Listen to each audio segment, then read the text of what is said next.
I'm Rob Patz. Hey, I'm Jason Webb. Rob, it's Thrive on Thursday. We're still here on Thursday. I love the Thursday thing. It just feels right. How does. didn't we think of this right from the start? Why was it Thrive on Wednesday? Well, nobody ever said we were super smart, Rob. No, obviously not. I mean, come on, man. I'm thinking about this. Now, I know partially why, because we are going to come up with some weeks here in the future where we're traveling. Yeah. For both of us. And so there won't be a Thrive on Thursday. Who knows, though, if we get enough love, maybe we'll do a Thrive on Tuesday. Mix it up a little bit. I like it. Ooh, just could be. Hey, listen, we'd love for you to get these cool shirts. Jason is wearing one right now, and we think they're awesome. The folks have been amazing for us. I just love the cool design, and it is super cool. That whole minimalistic look thing is really popular right now. It is. You got a bunch on there. He is king.life. You see the code on the screen. We'll keep the one up in the corner. The ATV10 is our code where you can get 10% off for being our viewers. And we are so grateful for each and every one of you. And just having He is king.life as a sponsor, the stuff is amazing, Rob.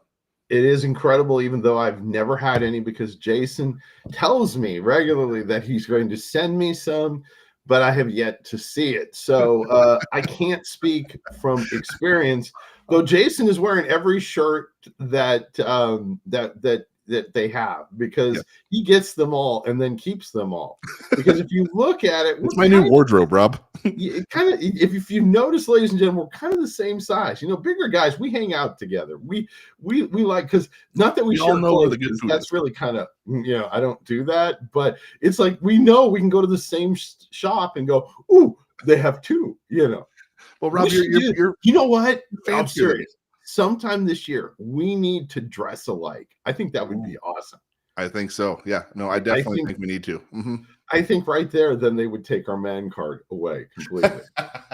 Well, see, you're always in the nice shirts, Rob, and I'm just a t-shirt kind of guy, This is actually a gift. These are gift, and they are not a sponsor, but holy cow, they are super cool. This is actually a gift from Kristen a couple of years ago. And if you've watched me on TV over the last couple of years, it's kind of a default shirt. It's from Johnson & Murphy. Mm-hmm. And the reason I like it is it's non-wrinkle. And like, it was not today, it was hung up today, but there are times where it actually is like a ball in my suitcases. So if you've seen the shirt on me before, it has made several appearances. Kristen bought it for me, and it's you know who has some good clothes, or at least he thinks does. We just went through a draft this past weekend, and Shadur Sanders. I know that's a big. He's legendary.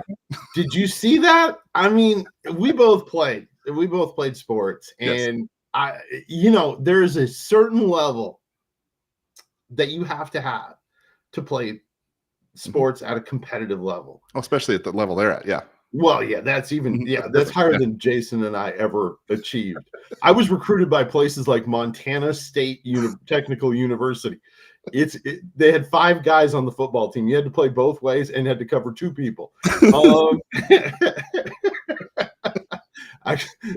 then they recruit. Actually, Montana recruited me, which is super funny. But they didn't want me to be a quarterback. And the guy goes, "No."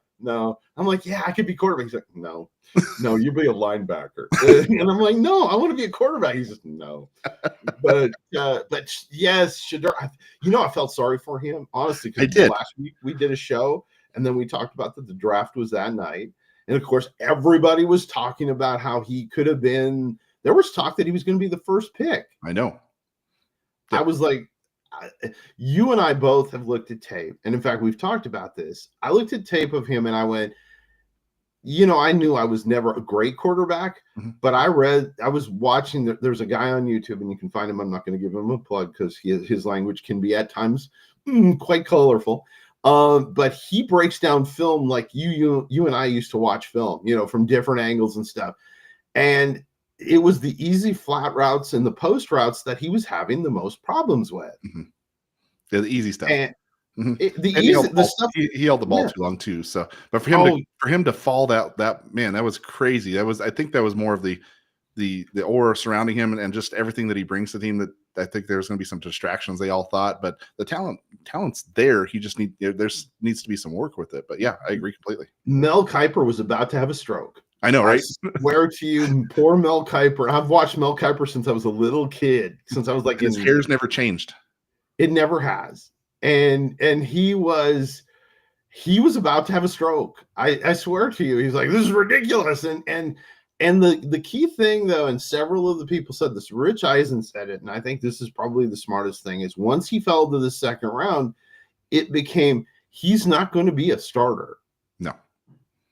And so it became this thing of, do you want the distraction? Do you want prime in your locker room? And do you really want prime? Now I love Deion Sanders. I follow him on X. I think he's brilliant. He is an amazing marketer. If you want to learn marketing, go watch him. Well, and he brought God back to Boulder, which is amazing just in itself, that he brings that conversation back. Just being the dad that he is, and he treats all of his players like his own son. So it's really cool. And I actually do like Deion. I like Deion too, but a new terminology that I'd never heard of. I guess it's common. It's called a snowplow parent. That's a new one for me too. And Deion, they claimed Deion was a snowplow, meaning that he kind of cleared the path for his son and made everything easier for him. Mm-hmm. I, of course, being from Minnesota, I thought of my dad. He'd have been chasing me in the snow. Yes, I understand. We talked about this. I still think my dad probably talked to the coach and went, "Nah, make him run another couple laps, or make him run, stadiums." Did you run stadiums? Oh yeah, yep, stadiums, stairs, all of it. Oh yeah. Oh, and I'm like, I my knees hurt just talking about those things. So anyway, I am excited because our first guest today, Rob, he's a dad of 6. So I got to ask him this question. We got to bring him on here to talk about this. Okay. But hey, let's bring him on. Find out if he's there. He is. Our first guest today is Chris Farrell, a Jesus follower, a father of 6, devoted husband, and a bold, purpose-driven entrepreneur. He's the host of the Price of Success podcast and has helped launch powerful podcasts like The Family Captain, The Fit Dad Life. Chris is on a mission to help people turn their story into a platform for impact and income through podcasting. Please welcome Chris. Rob, Jason, what's up, guys? Thanks for having me. Yes. I know before we got on air here, we were just kind of nerding out on your podcasting equipment that you have. You got all this professional setup, man. You're rocking it. Hey, man. Well, this particular setup is my mobile authority machine. It fits in one suitcase, which is amazing. And then I'm able to set up from wherever. So I'm actually at a friendly neighbor's guest room, and she's hosted our family this week as we're traveling. Well, I know me and Rob were talking about Prime being father, all of these things. Yeah. You being a father of 6, man, you got to tell us how you do this. Oh man, a lot of prayer, a lot of coffee. I tell you, man, I never expected to have as many kids as we have. In fact, I was a pretty selfish human being. And so really having the amount of kids we have now has been incredibly, obviously a blessing, but at the same time, super refining. I understand, brother. I understand. Yeah. Hey, so I want to start talking about how, podcasting, turning this into income. You've been in this world for a very long time, and you've shown tremendous success. You've helped a lot of different podcasts out there, and you have your own now. But what are some of the first steps if people are thinking about a podcast, like turning their personal stories, like talk through this and how and why people do podcasting? Yeah, well, so I'll start by saying, Jason, most of the time people start a podcast, they don't actually think that they can monetize it. 98, 99% of podcasts don't even make money. And so first and foremost, people just assume you have to play the long game. And so for me, after, building 6 or 7 podcasts, I realized like, well, wait a second. If people have the right offering on the back end, people buy from people that make them feel understood. And so when you bring on someone who wants to build a podcast, who has a great offering on the back end, and you can get the audience to know, like, and trust them, you're pre-selling them on the content. And it's good for everybody. Oh, I love it, brother. And you've worked on some super powerful podcasts, some shows. What is the secret behind building a podcast that people not only listen to, but connect with? Because that's the biggest piece, right? What is the secret behind a powerful podcast? Yeah. What's that golden nugget that just Yeah. helps people connect. It's you've told me in the past. I'm just kind of throwing you a softball here on Yeah. it's their story, right? Oh, absolutely, dude. Authenticity. It is your story. Like you are just Jason until people hear your story and who you are when your back is against the wall. And that really shows people your character. I had a guy on The Price of Success yesterday. He built an incredible and he's built an incredible company and brand. And he straight up told me, he's like, dude, I made 7 figures and I sold and sold and sold. And you know what? I did not fulfill. And I ruined my name. I dragged my name through the mud. And I was like, you know what, dude? But that brings incredible credibility to who you are now, because a scam artist would not tell that story. Wouldn't And admit to that. so, Yeah, wouldn't bring yeah, that vulnerability. Mhm. exactly. Yeah. Story is everything, man. Story sells. So tell me about some of the podcasts that you've been a part of. I know Yeah. you have the Family Captain, right? You had the Fit Dad Life. You've had a few of them. Yeah. So back in 2018, I had a fitness studio in Cincinnati, Ohio, and I decided to start a podcast. I heard Gary Vaynerchuk say, you should start a podcast or you'll be at the mercy of those who do, and in your space. And so I was like, okay, what the heck, I'll do it. So I started the Fit Dad Life. I look back on that one, I'm like, ooh, I've learned a lot since then. Started the Fit Dad Life, and then that turned into my wife and I starting a podcast called Grow Yourself, Grow Your Marriage, which was a marriage podcast, which went global. And like, we didn't even try. It was just sharing our story and sharing the messes that we'd been a part of, and how God had grown us. And then shortly after, built another business podcast, and then kind of left that space, came back and built a grief podcast for my old college basketball coach. And it's just funneled from one podcast to the next, man. I forgot about the sports background too, man. It's Yeah. We talked about that when I was on your podcast, which you're getting ready to launch, right? Yeah. The Price of Success. That is my newest podcast. People always said, hey, Chris, why don't you have your own? You're hosting everyone else's. Why don't you have your own active? And I was like, you know what? If I was going to build a podcast, I'd want to talk to entrepreneurs and really get into like, not the glamorization of entrepreneurship, but like, what's the head trash? What are the things you've gone through?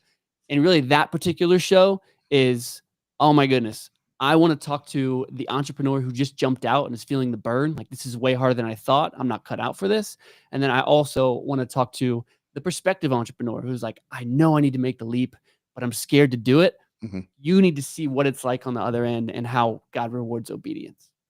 That's incredible. And I got to be a guest on that podcast, which was incredible. Thank you so much for that. Yes. Really cool in how you're producing it, how you're just putting out there and bringing our stories to life, being vulnerable, especially us as men. It's hard for us to be vulnerable, but you give the platform for that. Man, that is incredible. So thank you so much for that.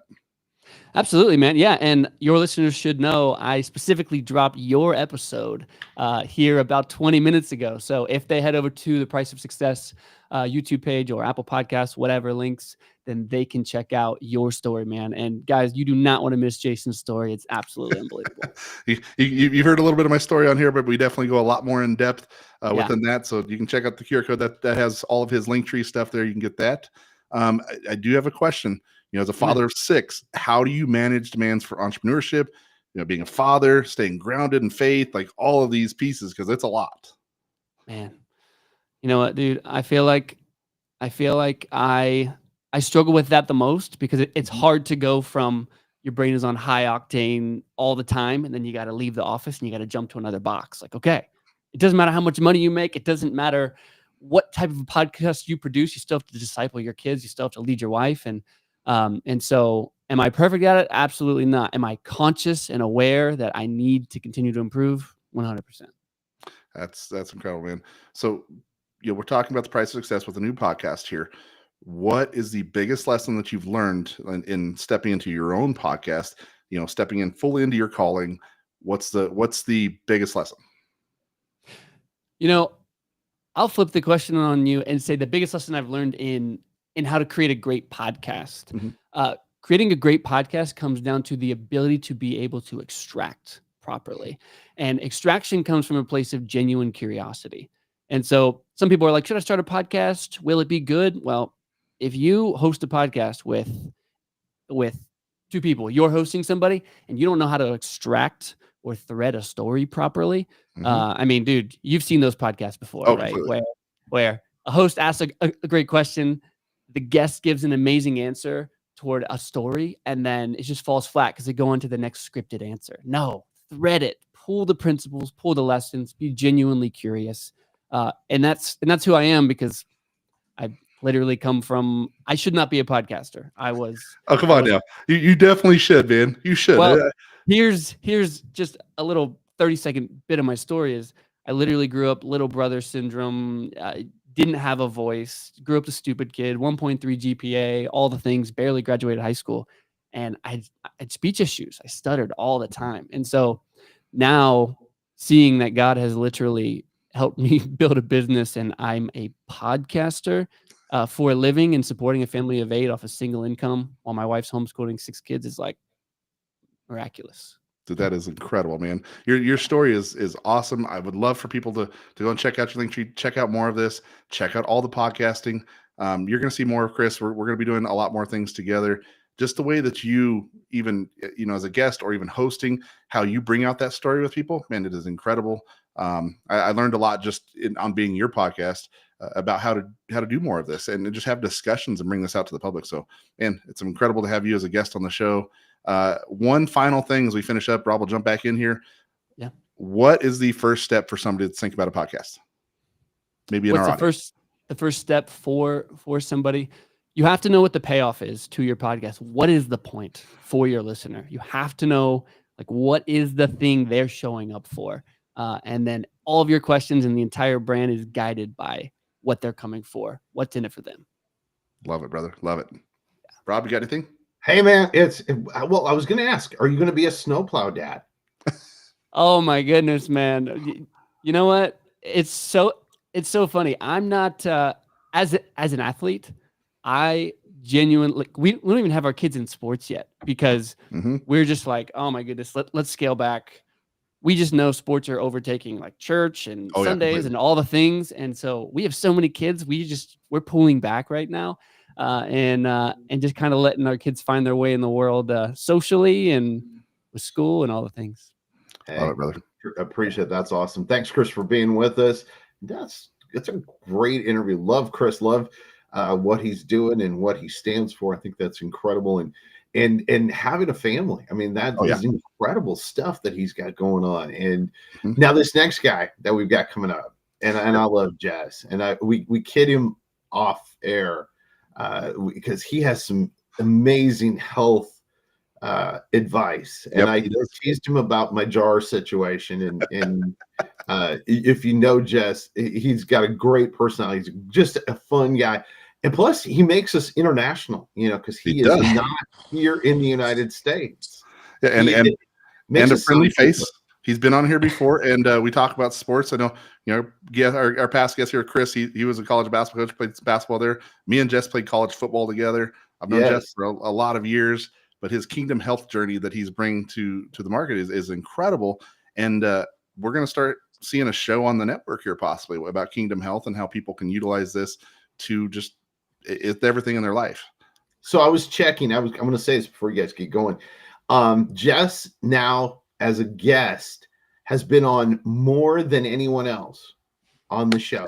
Jess, this is his 3rd time. No one has gone 3 times on the show. That is true. Congratulations on that. There is no award for that. Or maybe people will pity you for actually 3 times agreeing to be here with Jason and I. But we love Jess, and you guys, this is something, if the stuff Jess talks about is so important, so grab some paper or something and jot down some of the stuff he's going to talk about, because truly as we get older, it's more important to be cognizant of what your health is like. Completely. And Jess, I'll do an introduction to you, man, just because I've known you for a long time. You're one of the founders of Kingdom Health, a health and wellness movement that's grounded in Luke 9:2. Jess is equipping the body of Christ to reclaim their health, restoring their energy, and fully step into their calling. He believes the church should thrive in spirit, soul, and body, and he's giving people the tools to do that, all biblically based. Jess, I know we're working a lot of this stuff together. It's changed my life, changed a lot of people's lives, and what you're building with Kingdom Health. And man, just welcome to the show. Guys, just thank you for having me. And it's an honor to be on here 3 times with you guys. And it's always a blast when I come on here and chat with you guys. So thank you for having me. Yeah, no problem. We've had this discussion a little bit before, but I'd really like to dive into this a little bit more. How is health spiritual? I know a lot of people think that, health and diet and things aren't necessarily spiritually based, or doesn't have to be. They're two different buckets. But you're changing the way people believe in this and saying, okay, health is spiritual, and we can put God into everything in our lives, right? Oh yeah, amen to that. And I think it's a very simple answer, because if we think about the creator and designer of our bodies, it's God. Yeah. Yet today we're conditioned to believe that a health journey has to be done by ourselves. It has to be done with the newest fad, has to be done with the newest supplement, whatever that is. And if we just take a pause and go back to even Genesis, we have been made in the image of God and after his likeness. And so much of what has been revealed to me through this process is that he has been a missing part of so many health journeys, especially for believers, is because we don't talk about it in the church, or if we do talk about it, it's very minimally. Or you know what? The conditioning of the world just makes us believe certain things about our bodies and health, that we're now to the point where the normalization of poor health is just a part of getting older. We get older, we're tired, we get sick, we look forward to hospital visits, all these things, and it's become normalized. But again, the power of a spiritual health journey is really going back to our creator, our designer. And if we look at that through the Bible, we don't see people dying off with disease or dealing with all these health things. And I think that's just such a crucial, vital step, because I think I was listening to Chris, is what's the first vital step in taking control of your health with God is to deepen your relationship with him. Learn more about your father, which is going to gain a deeper understanding and fortify you when the journey gets hard, because it's not of if it's going to happen, but when it gets harder. Whenever we're on a health journey, I think anyone that's starting in the middle or has done one in the past, I think they could all raise their hand to say, you know what, yeah, I've had those points where I started, it felt great, but then it got hard, and then I just went back to square one. So yeah, and it so happens. I love how Chris was on here before talking about our stories and bringing that to the forefront. Kingdom Health has been a big part of my story, and reclaiming, my health, making that a kingdom priority. And I want to ask you, why should people do that? Why is reclaiming our health a kingdom priority? Yeah, it's if we think about kingdom work, it's us sharing the wonder of God. It's us sharing the wonder of God, expanding his kingdom here on earth. And to do that, we're going to have to play offense. We're not going to, take back territory or take new territory if we're not on the offensive. But how can we be on the offensive if, just as a visual, imagine you couldn't use your arms, or you would have to be on one leg. And I think people are like, oh yeah, that would be really hard. Well, if we think about it today, if we're exhausted, both mentally and physically, and we're just running on fumes every day, or we're managing pain throughout our bodies, or even worse, we're managing a disease, or medications, hospital visits, all this, how can we be at full capacity to play offense for the kingdom, when if we can go back to learning our design, our original design, and how powerful that can be, and we can start taking those simple, practical steps to align with that design, the body has been designed to work in a way where it can produce energy, where it can heal itself. And again, it goes back to learning that from our Father, our designer and creator. I love it. I love it. Yeah. As we kind of transition here, we are going to be bringing a piece of Kingdom Health to Abundant TV. I'd love for you to start some introductions at that. Tell what that's going to be like. What maybe a structure of the show. How's that going to help our audience? Oh yeah, I think Chris said it. What are people going to come for your show. And the Kingdom Health Show is where we're going to share every week how to put God at the center of your health journey. And it's going to be through practical, concrete steps that can transform your life. And what we're going to be sharing every week is, hey, let's understand more of our design. We've read the Bible, but hey, let's dig deeper into these parts where it's like, oh my goodness, like it's always been there. But then a part of a health journey is why is it so hard? No one talks about this, but it's hard. Why is it hard? And we need to be aware of the enemy that's playing Yeah. against us, but also coupled with that, how culture conditions us, how it's oftentimes upside down to the kingdom. And so it's these core principles that we're going to talk about real life and what's happening, and it's just those three things. If we can start to understand our original design, how we've been designed to flourish, but understand that the enemy is playing these things to take us off that plan, and more importantly, how culture conditions us to believe those very things. This is what the show is going to be. And again, it's not just theory and deep things that are things that maybe we can't implement, but it's going to be through practical, concrete steps so that people can leave an episode like, oh my goodness, I could start that now. And oh, that makes sense. And we start to build hope in a way where people that, have poor health are like, man, I've tried everything. But we're inviting people to say, maybe there's one piece that's been missing that's going to be the game changer for you. But more importantly, that piece is going to be the thing that gives you hope, that's going to give you the energy and the vitality and the thought to say, okay, I can do this. I can. And here's the next step in that process. That's awesome. And the best part about all of these things, it's things that God has given us, that we need, that's readily available to us. It's nothing extra. It's nothing that's manufactured. It's just what God has given us and the tools that he's given us. So if we're leaning into the creator with this stuff, it's incredible. It's a game changer. It changes lives. So with the show that's coming up, I can't wait to hear more about the show, see more about the show. I'm a part of this, and it's changed my life drastically, and it's incredible. So Jess, that's one reason why we want to bring you back on the show. You're one of our the best guests, one of the best guests we have with the Kingdom Health thing. This needs to be a priority. We need to bring God in the health journey. So thank you for what you're doing, and we can't wait to see more of this show.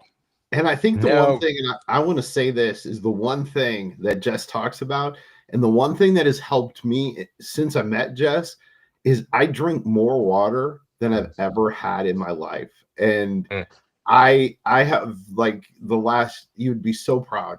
I've had nothing but water and coffee too. I got to admit, I still have my coffee. Hey. But other than that, I don't drink anything other than water. And it's been a 6-month journey on that.